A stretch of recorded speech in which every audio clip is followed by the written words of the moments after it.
Can you imagine guys, अपना प्यारा भारत अरब सागर में ट्रेन को चलाने की प्लानिंग कर रहा है। वेट वेट वेट, अगर आप सोच रहे हैं कि बुलेट ट्रेन की मैं बात कर रहा हूँ तो नहीं गाइस, बुलेट ट्रेन समुद्र से होकर गुजरेगी। बुलेट ट्रेन का 7 किलोमीटर का जो रूट है वो समुद्र के नीचे से गुजर रहा है। लेकिन गाइस ये वो प्रोजेक्ट नहीं है, ये कोई और ही प्रोजेक्ट है जहाँ पर भारत समुद्र के अंदर ट्रेन को चलाएगा। क्या रूट है, कहाँ जाएगा, आखिर समुद्र के अंदर जाना कहाँ है, हमारा डेस्टिनेशन कहाँ पर है, ये कौन सा प्रोजेक्ट है, कितना बिलियन डॉलर खर्च किया जाएगा, इसका कुछ पेपर वर्क आगे बढ़ा है या फिर इसी तरह हवा हवाई है, कब तक ये बन करके तैयार होगा। दुनिया में और कितने कंट्री हैं जो कि समुद्र के अंदर ट्रेन को चला रहे हैं या फिर ट्रेन को चलाने की प्लानिंग कर रहे हैं। अरब सागर में पानी के अंदर दुबई से मुंबई के बीच एक हाई स्पीड ट्रेन चलाने के प्रोजेक्ट पर जल्द शुरुआत हो सकती है। इस बुलेट ट्रेन से मुंबई से दुबई की दूरी केवल 2 घंटे में तय की जा सकेगी।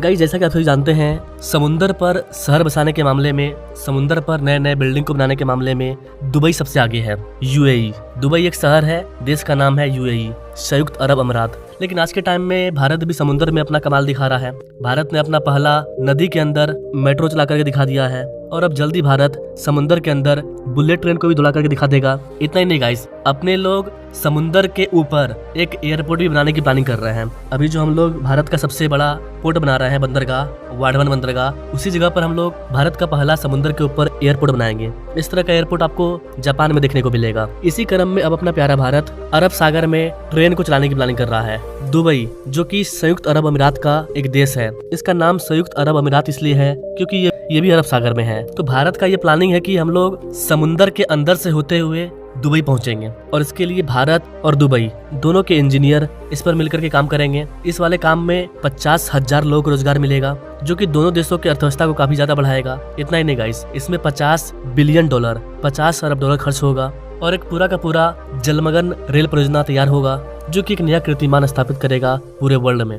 इसके मदद से आप मुंबई से दुबई मात्र 2 घंटे में पहुंच पाएंगे। Can you imagine, bullet train से आप मुंबई से अहमदाबाद 2 घंटे में पहुंच पाएंगे। ठीक उसी तरह से उतना ही समय में आप मुंबई से दुबई पहुंच जाएंगे बाय अरब सागर। समुद्र के अंदर जो ट्रेन बनेगा उसके मदद से, क्योंकि ये एक हाइपरलूप ट्रेन होगा। अभी जो हम लोग बुलेट ट्रेन चला रहे हैं वो क्या है कि समुद्र के नीचे से गुजरेगा, तो वहाँ पर समुद्र के नीचे सुरंग बनाया जा रहा है।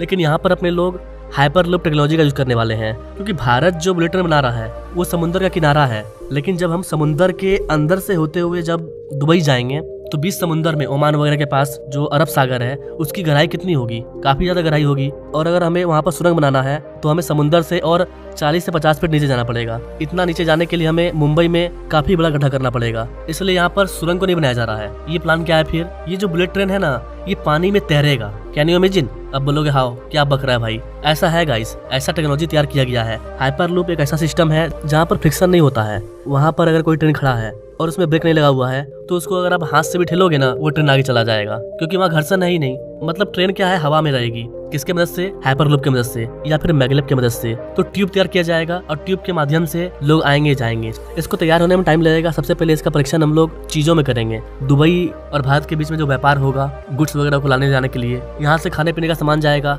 वहाँ से तेल वगैरह कंटेनर वगैरह में भर करके आएगा, और भी कई सारी चीजें हैं जिसका कि व्यापार इसके मदद से होगा। जब व्यापार में हमें दिक्कत नहीं आएगी उसके बाद फिर इसे पैसेंजर के लिए ट्राई किया जाएगा। इस वाले परियोजना को लेकर के चर्चा पहले भी हुई थी, लेकिन 2025 में इसकी चर्चा और भी अधिक बढ़ गई है, क्योंकि अरब सागर के नीचे यह बहुत ही महत्वाकांक्षी उच्च गति रेल प्रोजेक्ट होगा, जो कि दोनों देशों के व्यापार को काफी आगे लेकर के जाएगा। और इस वाले परियोजना को अंजाम देने के पीछे दुबई का सबसे बड़ा हाथ होगा, क्योंकि दुबई हमसे ज्यादा एक्साइटेड है इस कॉरिडोर को बनाने के लिए, क्योंकि हर साल इंडियन लोग दुबई जाते हैं घूमने के लिए, जिससे कि दुबई को काफी ज्यादा प्रॉफिट होता है। इसके अलावा दुबई हमें तेल बेचता है, उसका भी पैसा हम उसको देते हैं। तो दोनों देशों के बीच में बायलेटरल ट्रेड को समान करने के लिए, ट्रेड डेफिसिट को कम करने के लिए भारत जो आज के टाइम में मैन्युफैक्चरिंग हब बनने जा रहा है, ऐसी कंडीशन में भारत के अंदर कई सारी चीजों का प्रोडक्शन होगा और उससे हम लोग दुबई भेजेंगे। तो दोनों देशों का जो व्यापार है वो और भी ज्यादा स्ट्रांग होगा। इसी दृष्टिकोण से दुबई इसको बनाने के लिए इतना पैसा खर्च करेगा। इसमें भारत का भी योगदान होगा, लेकिन हमसे ज्यादा एक्साइटेड दुबई है। और चूंकि महाराष्ट्र गवर्नमेंट भी मुंबई को दुबई के तर्ज पर पूरे एमएमआर को दुबई से आगे लेकर के जाना चाहती है, दुबई से भी अच्छा बनाना चाहती है। आजकल तो वैसे मुंबई के सभी लोगों का एक ऑफिस दुबई में भी होता है, मुझे पता है, तो काफी लोग दुबई से भी काम कर रहे हैं। लेकिन देखिए, दुबई से भी बड़ी इस प्रकार की सिटी, उससे भी अच्छी सिटी हम लोग मुंबई में तैयार कर सकते हैं। ये हमारा पोटेंशियल है, लेकिन ये आप लोग मिलकर अगर तय करेंगे तो हम कर पाएंगे। और इसी चीज को देखते हुए यहाँ पर कई सारे मेगा परियोजना पर काम चल रहा है। हर एक इंपॉर्टेंट प्रोजेक्ट की लागत करोड़ों में है। आज के टाइम में आपको पूरे MMR में 10 लाख करोड़ रुपए से अधिक के मेगा परियोजनाओं पर काम चलता हुआ नजर आ जाएगा। तो ये क्रांतिकारी बदलाव होगा 50 अरब डॉलर की लागत से मुंबई और दुबई के बीच में रेल यात्रा। इसके अंतर्गत एक high speed under water train को तैयार किया जाएगा, जिससे कि यात्रा का समय कम से कम हो जाएगा और आर्थिक संबंध मजबूत हो जाएंगे। यहाँ पर या तो हाई स्पीड ट्रेन को चलाया जाएगा या फिर मैगलेव ट्रेन को। अगर मैगलेव ट्रेन को चलाया जाएगा तो मैगलेव ट्रेन की जो रफ्तार होती है वो 600 किलोमीटर प्रति घंटे से लेकर के 1000 किलोमीटर प्रति घंटे की रफ्तार तक जा सकती है। डिपेंड करता है किस तरह से हम इसे अपग्रेड करते हैं। तो भारत से दुबई अब दिल्ली दूर नहीं है। जब ये ट्रेन लॉन्च होगा तो दुबई जाना और भी ज्यादा सस्ता हो जाएगा, क्योंकि एक ही बार के सफर में हजारों यात्री दुबई आ सकते हैं और जा सकते हैं। लेकिन एरोप्लेन में ऐसा नहीं होता है, एक बार में 1000 लोग आन जान नहीं कर पाएंगे, लेकिन ट्रेन में ये पॉसिबल है। ये प्रोजेक्ट अरब सागर के नीचे से गुजरेगी, जो भारत के मुंबई को संयुक्त अरब अमारात से जोड़ेगी। ये प्रस्तावित ट्रेन प्रणाली न केवल यात्री यात्रा को बेहतर बनाने का वादा करती है, बल्कि इसमें महत्वपूर्ण संसाधनों के परिवहन के प्रावधान भी शामिल होंगे। ये जो हम लोग ट्यूब तैयार कर रहे हैं, इसमें ट्रेन तो होगा ही होगा, इसके साथ साथ हम लोग यहाँ पर पाइपलाइन बिछाएंगे। कैसा पाइपलाइन? बिजली का पाइपलाइन। हमारे यहाँ से रीन्यूएबल एनर्जी दुबई जाएगा। इसके अलावा दुबई से तेल आएगा, कच्चा तेल, और वही दूसरे साइड से हम लोग पानी भेजेंगे। पीने लायक शुद्ध पानी हम लोग दुबई को भेजेंगे और दुबई हमें तेल देगा। इस तरह के बिजनेस पर, व्यापार पर MOU वगैरह साइन किया जा रहा है। दुबई के जो भी शेख हैं उनका प्राइम मिनिस्टर मोदी के साथ काफी अच्छा संबंध भी है। तो ये जो प्रोजेक्ट है ये अपने आप में काफी ज्यादा कमाल का होने वाला है। ये भारत का दृष्टिकोण ही बदल देगा। आम पब्लिक को क्या फायदा होगा? तो 50,000 लोग को रोजगार मिलेगा, पहला फायदा। दूसरा फायदा, फ्लाइट में अभी आपको जितना पैसा लगता है उससे 60% कम पैसा लगेगा दुबई जाने में। जो हमारा ट्रांसपोर्टेशन कॉस्ट है वो कम हो जाएगा। लॉजिस्टिक लागत कम होने की वजह से चीज़ों का दाम सस्ता होगा, और चीज़ों का दाम जब सस्ता होगा तो लोग आसानी से खरीद पाएंगे।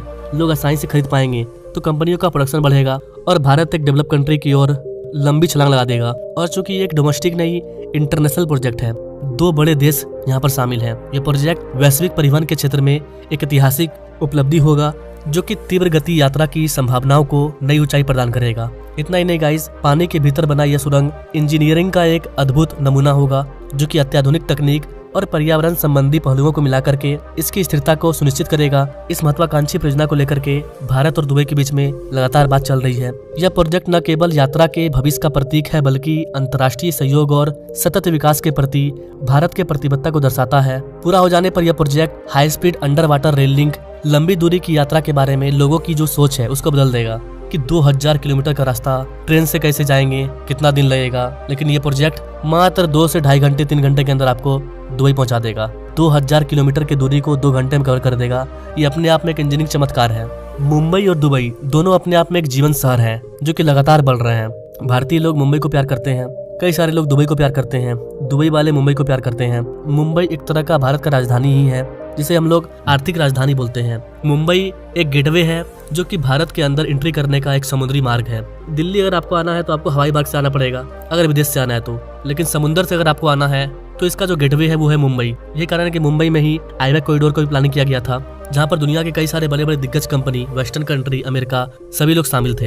हालांकि इस वाले परियोजना को बनाना इतना आसान नहीं होगा। इसमें हमें कई सारे चैलेंजेस का सामना करना पड़ेगा। अभी हाल ही में 2025 में ही अप्रैल के महीने में टाइम्स ऑफ इंडिया की रिपोर्ट पब्लिश हुई थी, जहां पर इस वाले परियोजना के चैलेंजेस के बारे में बताया गया है। सबसे बड़ा चैलेंज है अत्यधिक जलमग्न दबाव के तहत संरचनात्मक अखंडता को बनाए रखना, क्योंकि समुद्र में क्या होता है कि ज्वार भाटा आता है। इसके अलावा जब समुद्र में सुनामी आती है या फिर किसी प्रकार का कोई भी ज्वार भाटा आता है तो पानी काफी तेजी से ऊपर नीचे होता है। ऐसी कंडीशन में पूरा का पूरा एक ट्रेन सिस्टम होगा। अगर बाढ़ जैसा कोई भी आंधी तूफान आया तो ऐसी कंडीशन में ट्रेन को स्थिर रखना, ट्रैक को स्थिर रखना, ये अपने आप में सबसे बड़ा चैलेंज होगा कि समुद्र में कितनी बड़ी सुनामी आए, हमारा ये जो प्रोजेक्ट होगा इस पर कोई असर नहीं पड़ेगा। इसकी अखंडता को बनाए रखना ये सबसे बड़ा चैलेंज होगा इंजीनियर का। इसके अलावा उच्च गति वाले ट्रेनों को चलाने के लिए टिकाऊ ऊर्जा संसाधन डेवलप करना। बिना एनर्जी कहीं चलेगा नहीं। एनर्जी ऐसा होना चाहिए कि 1 मिनट भी एनर्जी बंद नहीं होना चाहिए, वरना लोग बीच में फंस जाएंगे। इसके अलावा अंतर्राष्ट्रीय सहयोग का समन्वय, पर्यावरण प्रभावों का आकलन करना, इस तरह के कई सारे चैलेंजेस के बारे में बताया गया है टाइम्स ऑफ इंडिया की रिपोर्ट में। फिलहाल ये प्रोजेक्ट अभी अपने वैचारिक चरण में है। दुबई और इंडिया के बीच में बातचीत चल रही है। इसके बारे में चर्चा कोविड-19 के पहले काफी ज्यादा हुई थी। अभी इस वाले परियोजना को फाइनल मंजूरी मिलना बाकी है। टाइम्स ऑफ इंडिया की रिपोर्ट के अकॉर्डिंग यदि इसको मंजूरी मिल जाती है तो इसका लक्ष्य 2030 तक पूरा होना है। अगर अभी मंजूरी मिलती है तो, अगर और बाद में मंजूरी मिलेगी तो इसको बनने में और भी टाइम लगेगा। आगे इसको लेकर के कोई भी अपडेट आएगी तो उस पर मैं तुरंत वीडियो लाऊंगा। आपको क्या लगता है गाइस, आने वाले 2030 में क्या हमें इस तरह का प्रोजेक्ट देखने को मिलेगा? क्या सोचते हैं गाइस आप इस चीज के बारे में कमेंट कीजिएगा। बाकी मिलते हैं अपने लोग अगले वीडियो में, तब तक के लिए जय हिंद।